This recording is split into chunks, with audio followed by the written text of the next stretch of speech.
Good morning, good afternoon, good evening, everybody. Welcome to the latest episode of the Jason's Take On podcast, where it's got myself, Jason Noble, here in a not too sunny London after the lovely 4-day bank holiday weekend celebrating the Queen's Jubilee that we've just had here, and my partner in crime, Mr. Whitehead. Say hello, Jason. Hello, Jason, and thank you everyone for joining us. Coming to you live from Washington, D.C. Absolutely. We are both really excited to be here. For a change, we don't have a guest. This is the first time that we've done one of our own, just us talking, the two Jasons. And we've had some really great guests over recent months. We're really excited. I've got some more coming up, so please do stay tuned. But today we're going to talk about ideal customer behavior, which is a really, I think, interesting topic, something that we don't spend a lot of time thinking about.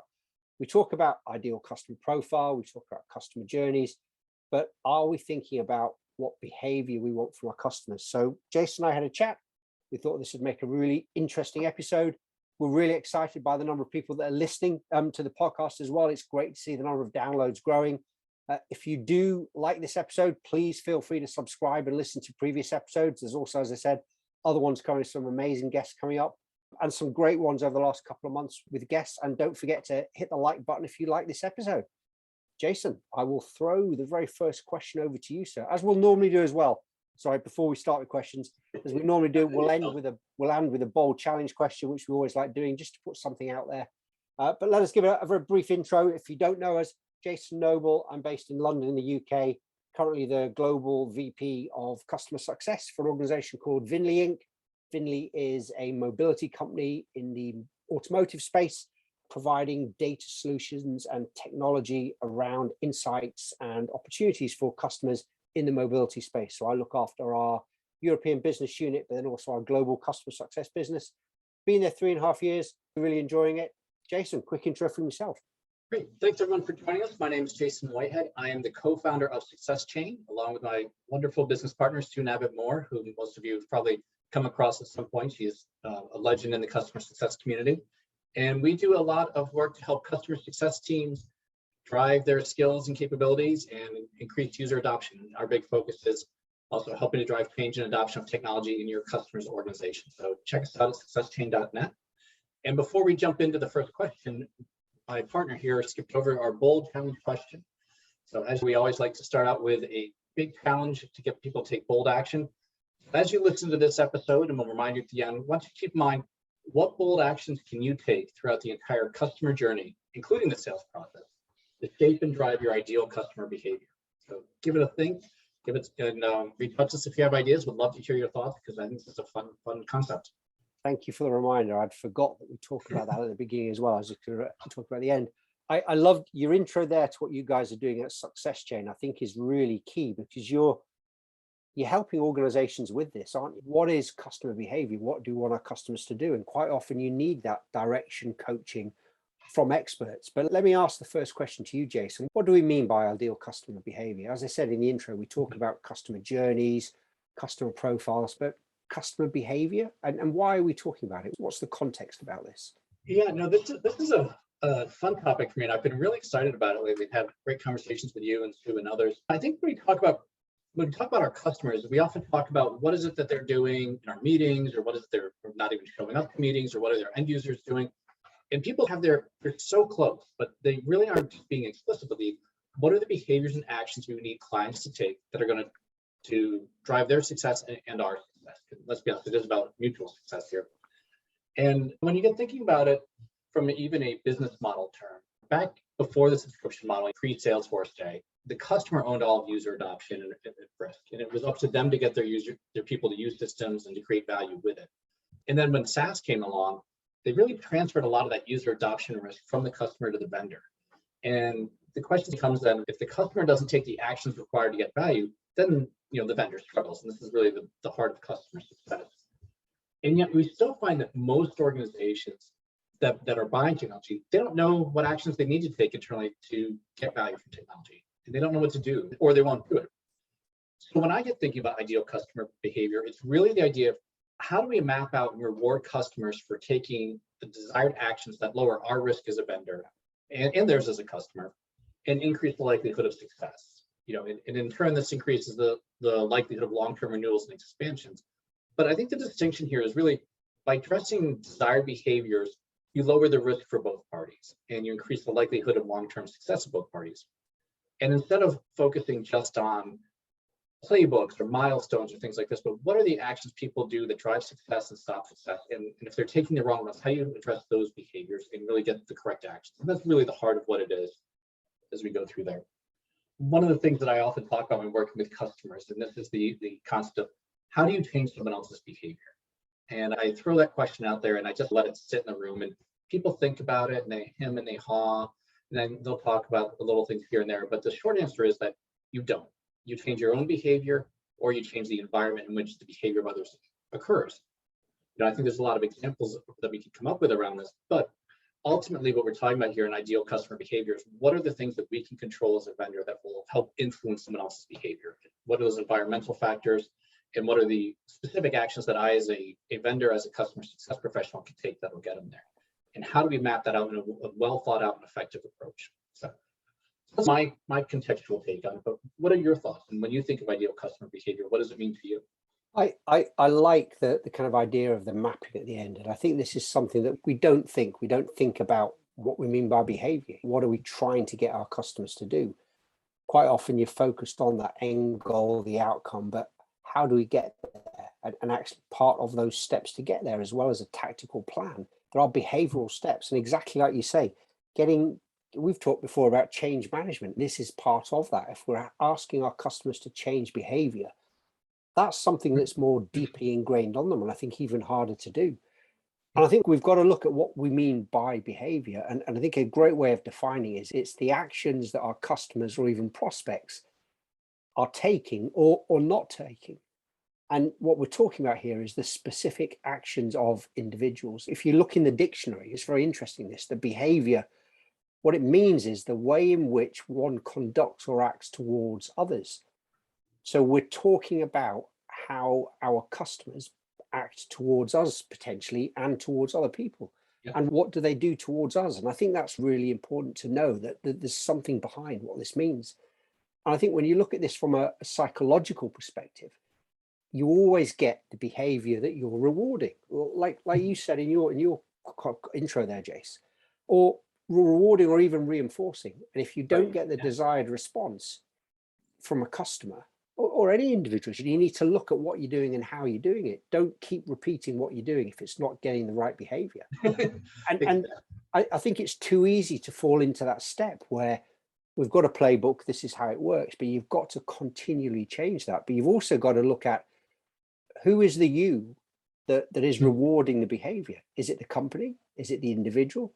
And I think let's have a conversation. One of the points we'll talk about in a bit, but about incentives and rewards. And I think it's really important to do that, because you do, when you have a company that gets you to go in to do training, and I know you guys do this a lot at Success Chain, they discuss problems that they're having, like customers not attending meetings, not following up on agreed actions. And all of these are specific behaviors that need to be addressed, changed. And this is what constitutes ideal customer behavior. And I just think I don't think we'd really thought about it in this holistic approach until we talked about it the other day. And it's a very interesting thing. And it does, if you're trying to change it and influence how people are using and doing things, it's a very difficult thing to do.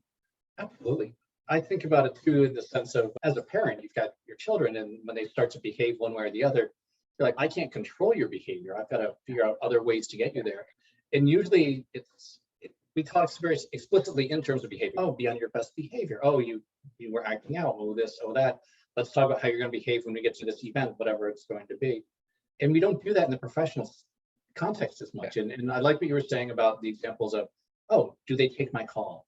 Do they show up to the QBR? I can't tell you how many times I've had clients come up and call us and say, I just can't get these people to even take a call, or they'll show up for one meeting, but they won't show up again. Well, they're getting rewarded for that behavior.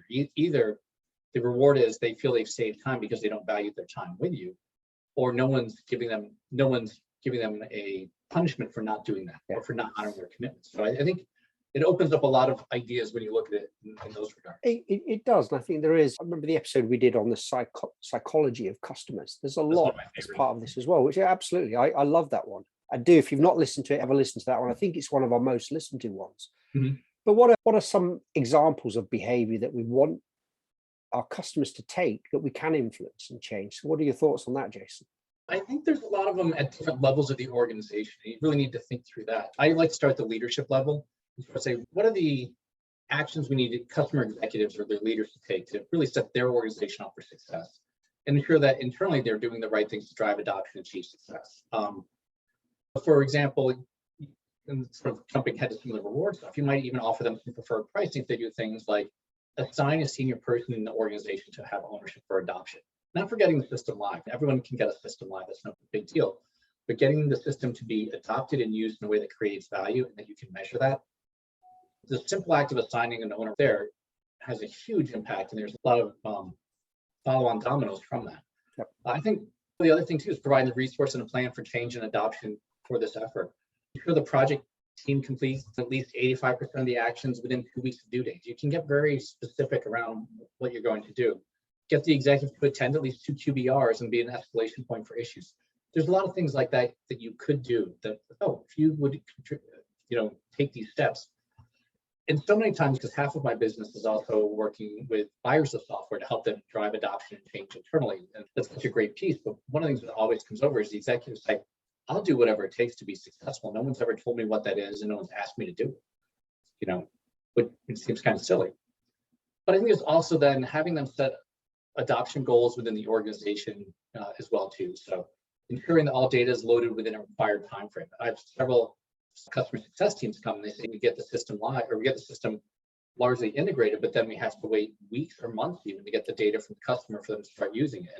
And some vendors say it's been 6 months and they're not going to renew. They haven't gone live. Why would they? So putting some things around those. And then there's also looking at things like, do we have the right number of logins and transactions in the system by a certain due date? Are we using the right modules that are going to create value? Or do we have the right people using it? So I think there's a lot of tool-specific things you could come up with as well too. But what other things come to mind for you? I like the idea, and these are all, it's trying to define those triggers to then action. So it's this kind of call to action. And I really like this because this is when we're looking at what we want our customers to do to hit their success goals, how they can do it. And even if we look at tools that we use, but having those triggers that then say, this is what you should do. And we can apply that to this as well. And I think it's so applicable to this. I was going to say, I think this is the key with this as well, is this around behavior. We talked about ideal customer profile on a previous episode as well. And I think that the big difference here is your ideal customer profile talks about who. It's a description of what they are today. This is who your organizations are, who your customers are. What we're doing here is talking about how they need to act to achieve success. And this could be individuals, this could be groups of people, this could be companies. So this talks about what they need to do and how they're actually going to need to do it. And I think that's the key differentiator here. I think you're absolutely right. And I think it's also different. Ideal customer profile, that's a marketing and a sales focused issue. Like, target these people. This is what they might look like. But then even you might have 5 companies that fit your ideal customer profile in terms of size, industry, what have you.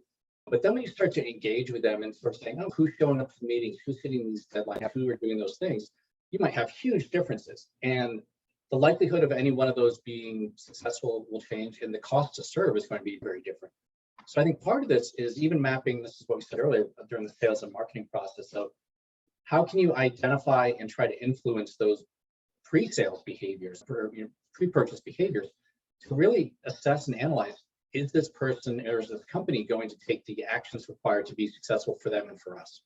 And you can structure these engagements pre-sales in a way that will give you some pretty good indicators that you can influence the actions that you want, but it's a very different way of thinking. Yeah, I think that's the big thing here, is this is a different way of thinking. And it is, you've got to acknowledge this, make a note of it, identify on the map, what do we want these people to do?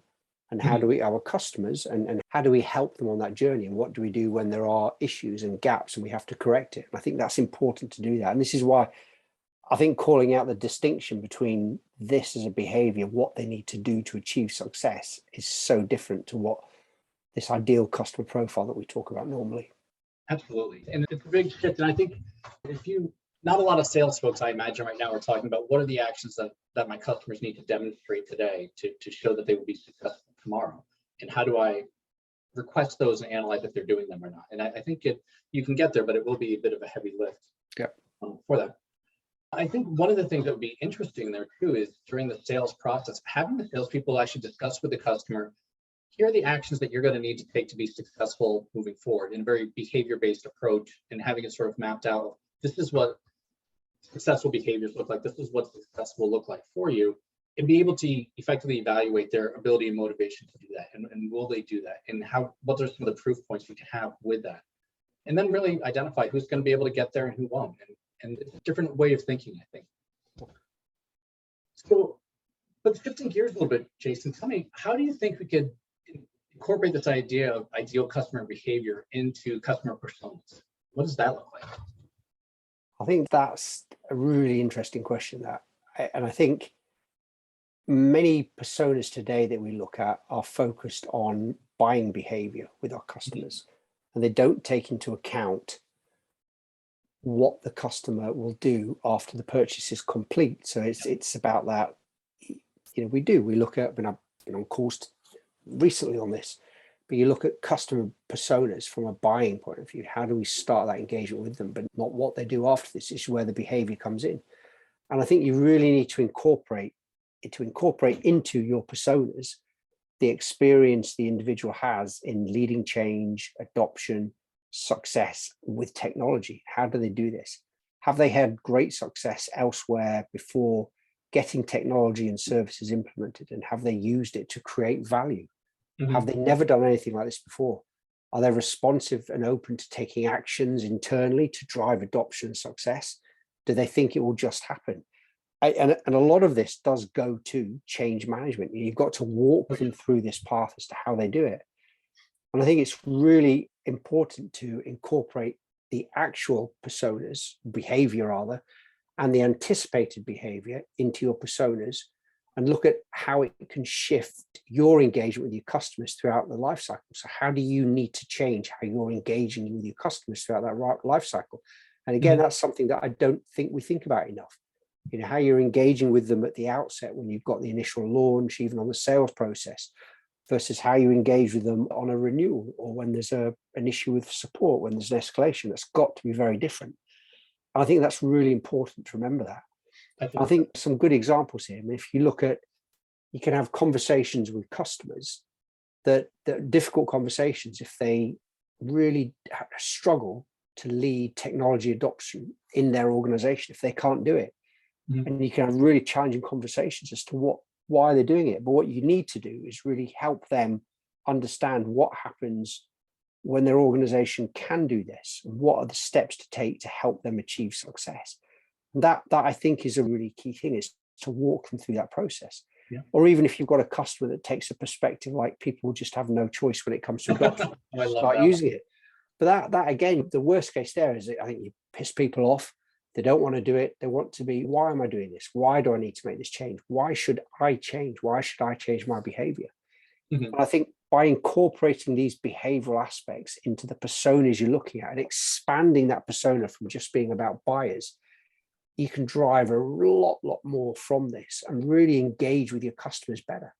And I think you can also start looking at being able to forecast the likelihood of them being able to achieve value quickly, so that time to value, but then also how likely are they to renew? How likely are they to grow and expand?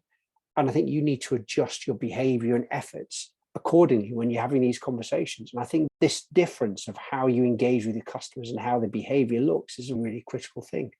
Let me ask a question to you then, Jason. And how do you, in practical terms, what does this really mean? How do we do this? What do we need to do differently? You've given some great insights and ideas, but on a real practical level, how would we implement looking at ideal customer behavior?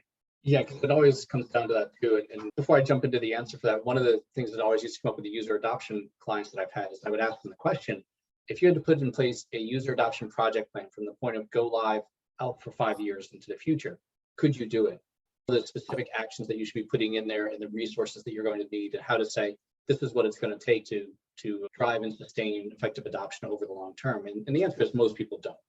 And I think very similar to this, the concept of ideal customer behavior, some people might be doing it instinctively. Some people could probably do it a little bit more, and a lot of people will need help going through this process.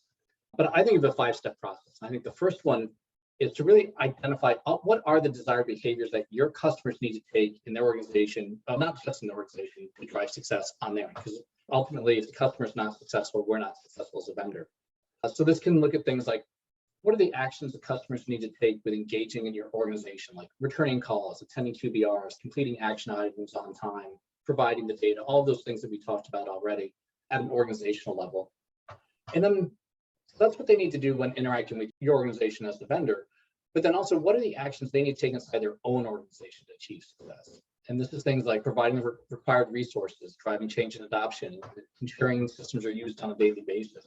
We actually had one client that part of what we had to do with them is to get them to agree to put other projects on hold and take work off of people's plates so they had the capacity to do what they needed to do.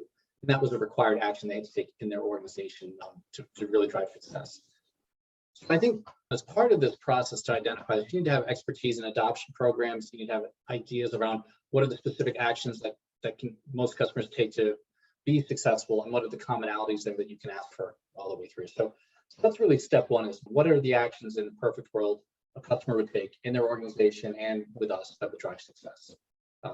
You have other thoughts around that before I go on? I think not on that, but another thing I'd look at is another key step, almost for the next one on, I think, is how do you map out, look at how you map out how you're going to incentivize these behaviors. And I think that's really key. You talked about it earlier on, but what are we trying to reward? How do we want to incentivize the right behaviors? And you can look at financial rewards, non-financial rewards. You can look at company awards for customers. You can look at individual rewards as well. And I think what you should try and do, though, is combine into buckets, to combine these rewards into buckets that really show, or even the kind of actions into buckets that show all the required actions to achieve given a certain reward package. And I think that's really key. So it's like a tiered approach to it. I think the key thing with all of this, though, is any incentivization you do is keep it simple, start small, test something, iterate, be agile around it, and make sure that it's achievable. And I think we've got to look at not overwhelming our customers, not upsetting them, not taking too much of their time, but making this to be a natural piece of how they work and how they flow together. And that, for me, is the biggest challenge. Changing behavior is difficult.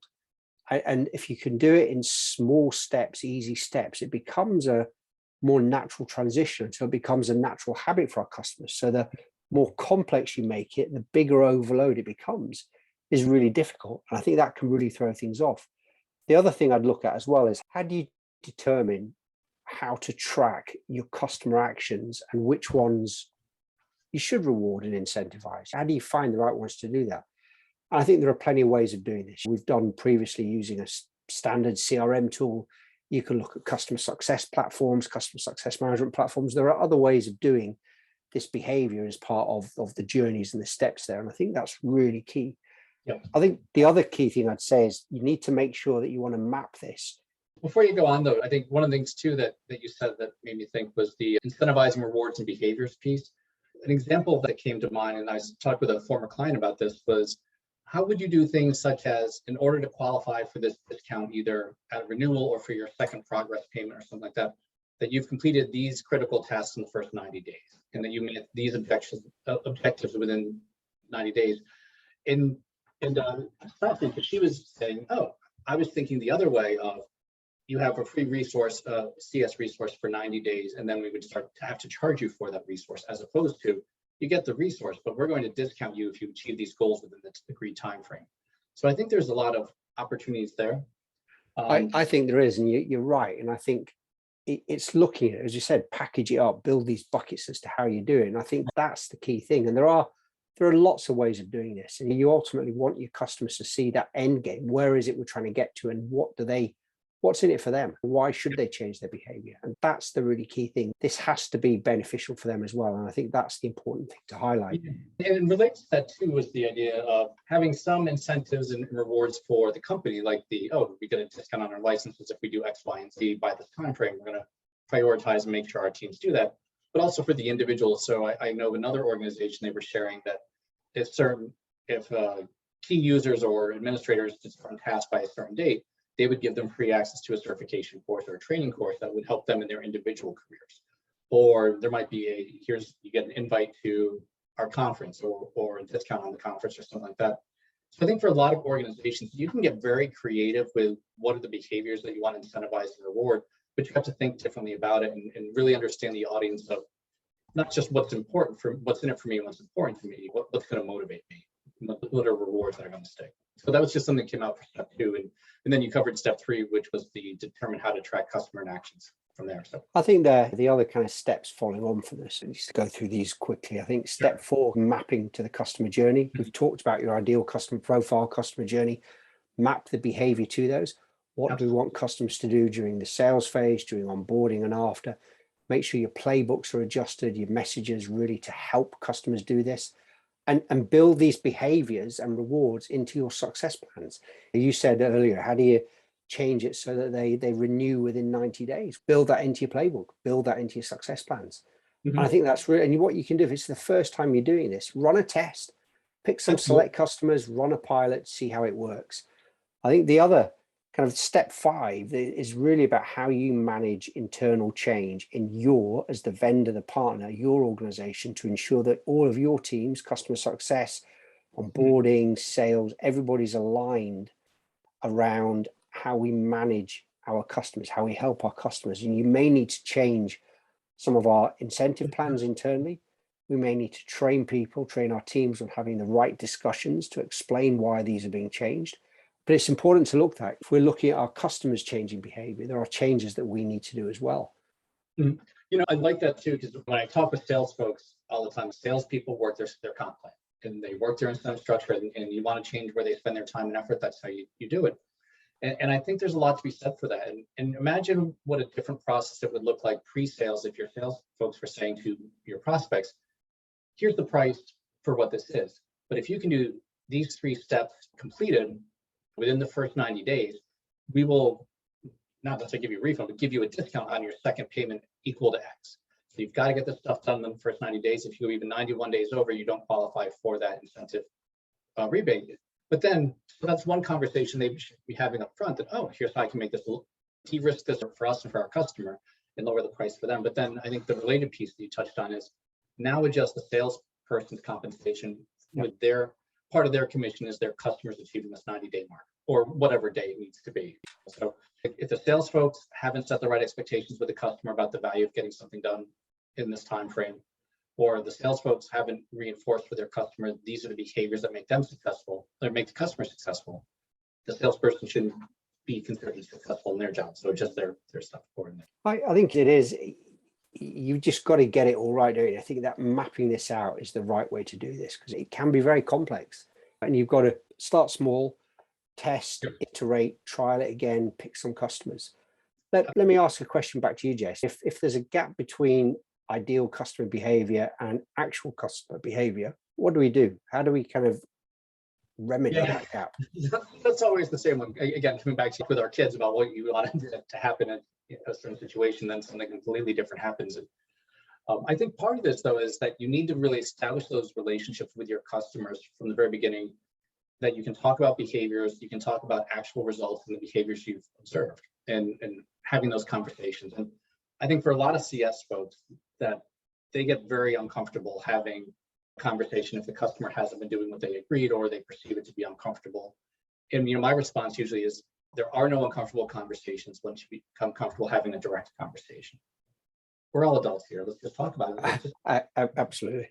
Here's what it's going to take to be successful. Here's how we've tried to align incentives and rewards, and tell them right during the initial meetings. And if we miss these, here's what you can expect from me. Here's my behavior is going to be. I'm going to be very direct with you that you didn't hit the marks. I'm going to ask you what happened in your organization that prevented you from doing so. I'm going to ask you what you need from us to get back on track. And then I'm going to ask you for that behavior. And I'll just highlight for you the incentives and rewards that you're eligible for going forward if you do X, Y, and Z. Okay. And I'll also let you know, hey, in some cases, here's where I'm required to escalate this issue up in your organization as part of our agreement with the senior leadership in your organization. So here's what it needs to look like. But I think there's also the asking for the behavior that you want. And when I studied psychology in school, that was also just a key piece. This is the behavior I'd like you to do. Commit to this by this day. Deliver. Here's what it looks like. That's SMART goal piece. So I think you need to be prepared And by telling the customer before the behaviors occur, what they can expect to happen when it does occur, you make it easier for them. They're not as defensive about the situation, and it makes it easier for you to say, hey, remember when I said this? Well, we're here now. Here's what it looks like. Let's fix this problem together. Okay. But let me throw over to you then. So with all of this in mind, what does all this mean for a CS team? And what do they do with all of that we've talked about? I think that's such a great question, isn't it? Because is this something we haven't thought about? Are we doing something wrong? Does this overcomplicate what we're doing? And for me, this doesn't just apply to a CS team. It applies much wider. But I think that the key message to this is we've got to be conscious of this, be conscious of customer behavior and what we want our customers to do, how they can do it, how we can help influence them. And it's really being aware of ideal customer behavior throughout the journey, throughout the life cycle, all the way from sales and prospecting through to renewal.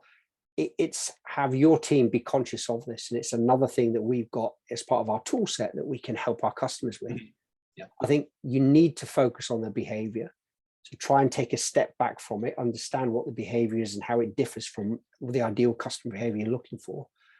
And then identify those actions that we can take to influence it. And I think this is really key because that ability to step back and be aware of this is very important. And quite often you can get caught up in the moment rather, and get distracted from this. And I think if we're aware of what the ideal behavior is from our customers and we understand that, we've got it written down, and then we can see and document what their actual behavior is looking, we can start to understand why there's a gap, why this is happening.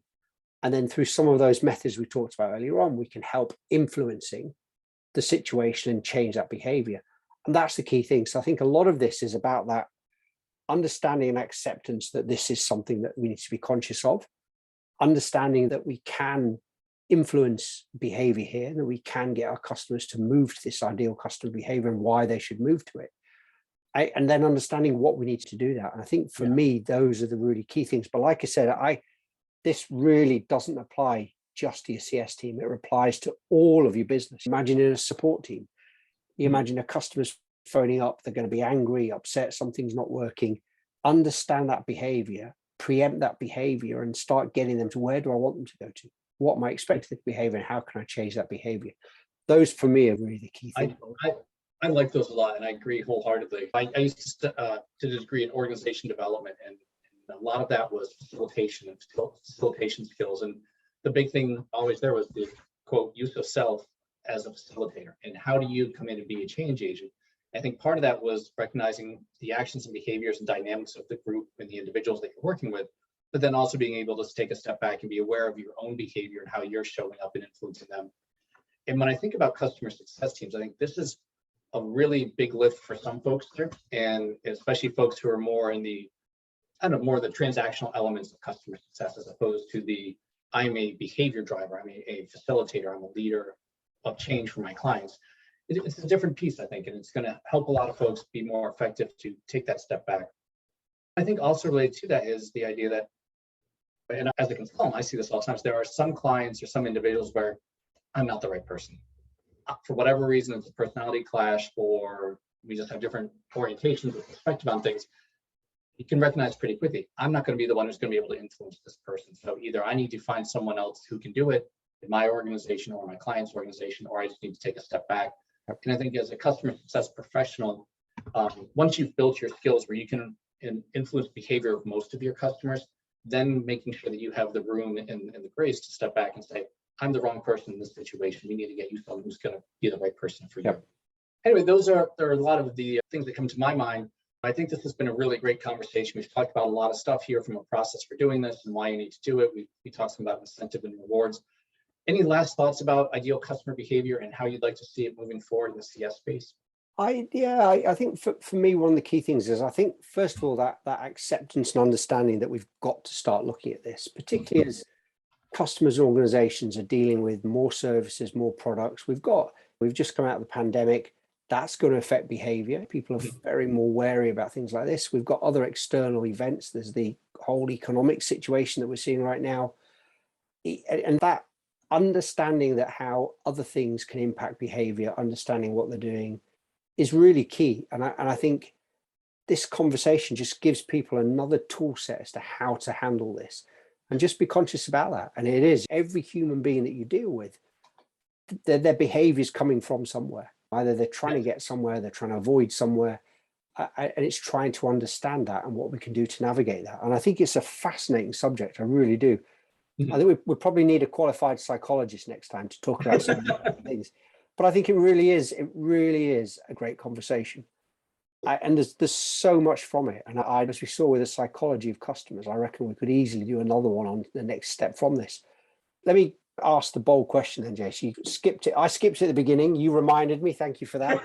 but just a reminder for our listeners, what we always like to do is do a bold question, just to have you think about what bold actions you could take to really help this. So the one for today is, what are the bold actions that you could take throughout the entire customer journey? So not just any CS part, or CS team part, but the whole customer journey, including sales, that help shape and drive ideal customer behavior. So have a think about that. We'd love comments. Feel free to comment on the podcast. Feel free to send us a message, but let us know again, what are the steps and actions that you can take to help shape and drive ideal customer behavior throughout the entire customer journey.